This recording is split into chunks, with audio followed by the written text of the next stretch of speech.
Baik, assalamualaikum warahmatullahi wabarakatuh. Perkenalkan, nama saya Muhammad Umar Alfarada, SIM saya 04241070. Saya di sini berkesempatan untuk menjelaskan bagaimana tentang transformasi Fourier continue.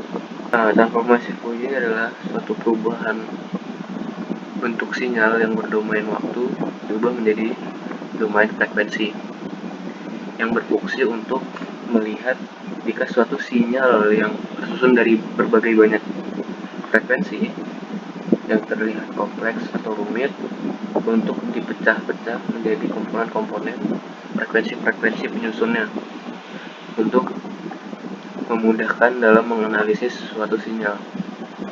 Baik di rumus transformasi Fourier sendiri, yaitu perubahan dari sinyal berdomain waktu ke domain frekuensi adalah X dalam kurung omega atau sama dengan integral dari negatif tak hingga menuju tak hingga fungsi sinyal kontinu yang dikalikan dengan fungsi eksponensial kompleks berpangkat negatif yang diintegralkan terhadap variabel t. Baik,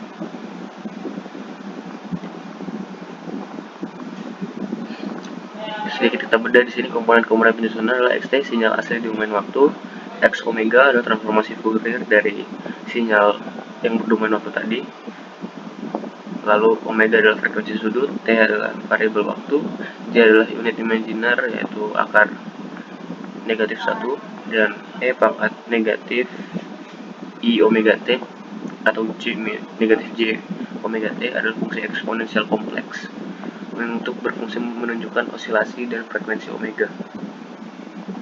Lalu untuk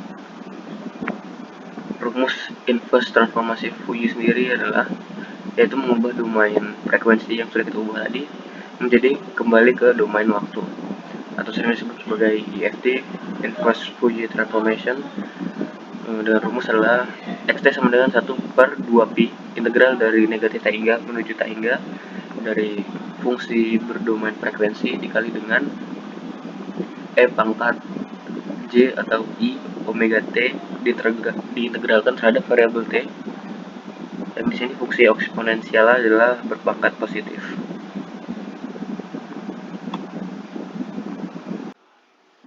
Baik, di sini kita lanjut ke bagian codingan. Di sini kami menggunakan software MATLAB untuk simulasi sinyalnya itu sendiri.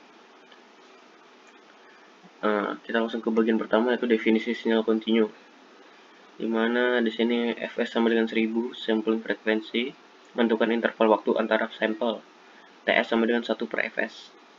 Lalu untuk t-nya sendiri, waktunya sendiri dari selang negatif 0,05 sampai dengan 0,05, membuat vektor waktu dari negatif minus 0,05 detik sampai 0,05 dengan langkah 1/fs.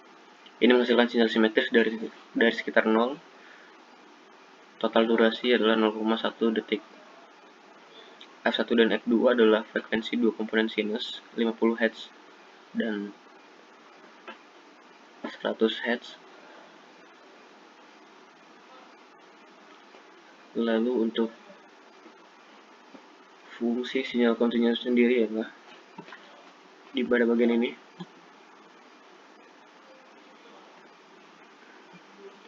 Mendefinisikan sinyal kontinu dari kedua sinyal kita sebelumnya.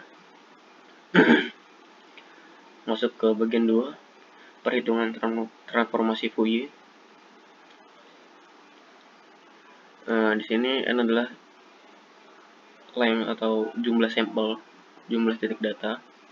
df sama dengan fs per n adalah resolusi frekuensi, jarak antar bin frekuensi, karena total lebar frekuensi yang direpresentasikan adalah fs dari negatif fs per 2 sampai dengan fs per 2. Pembagian menjadi n bin menghasilkan df sama dengan fs per n.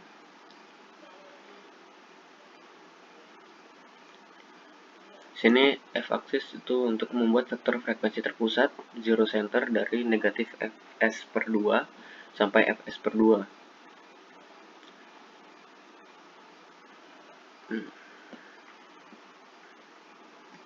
Lalu pada bagian ini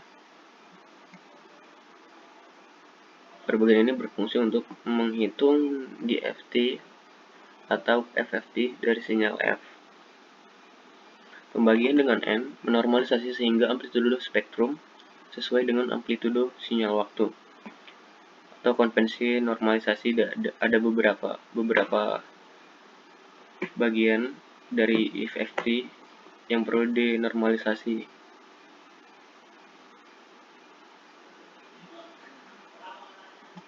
Di sini, format ini berfungsi untuk memindahkan komponen frekuensi negatif ke kiri dan positif ke kanan sehingga frekuensi 0 berada di tengah array. Berguna untuk plotting dengan f-aksis yang sudah disenterkan atau di titik pusatkan. 3.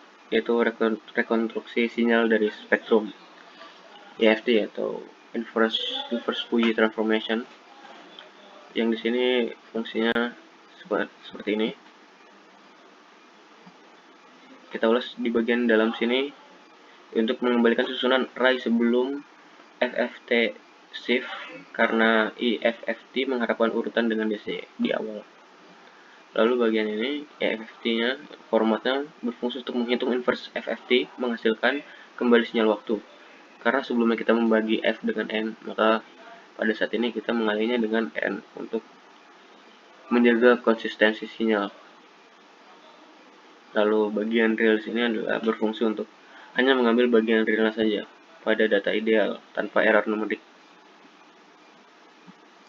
Visualisasi hasil ini adalah format atau format untuk GUI yang kita gunakan.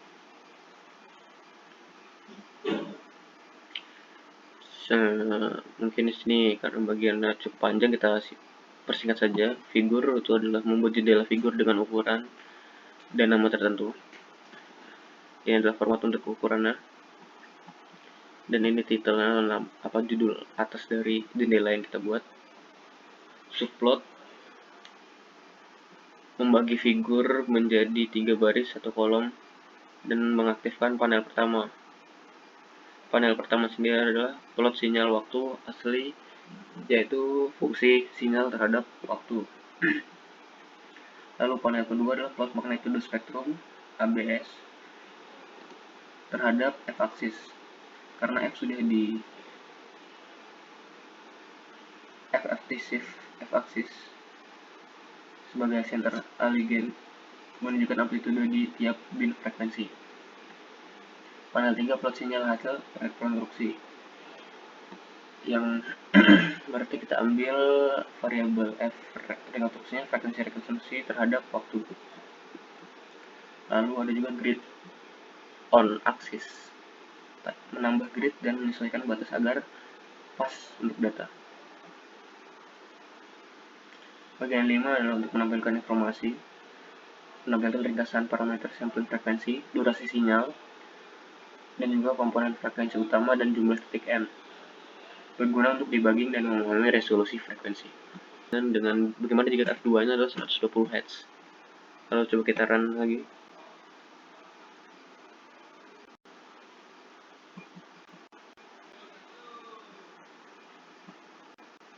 Sebentar, maaf, sedikit lag ya. Nah, baik. Jadi gabungan dari kedua sinyal kita yang berdomain yang berfrekuensi 50 Hz dan 120 Hz adalah seperti ini. Lalu ini adalah transformasinya yang dapat kita perhatikan di sini lebih akurat. Misalnya di sini kita lihat 50 Hz dengan amplitudo 1 dan pada titik ini berdomain 120 Hz dengan amplitudo yang lebih kecil daripada frekuensi 50 Hz sebagaimana fungsi yang sudah saya jelaskan sebelumnya. Mungkin itu saja yang ingin saya sampaikan, kurang lebih saya mohon maaf.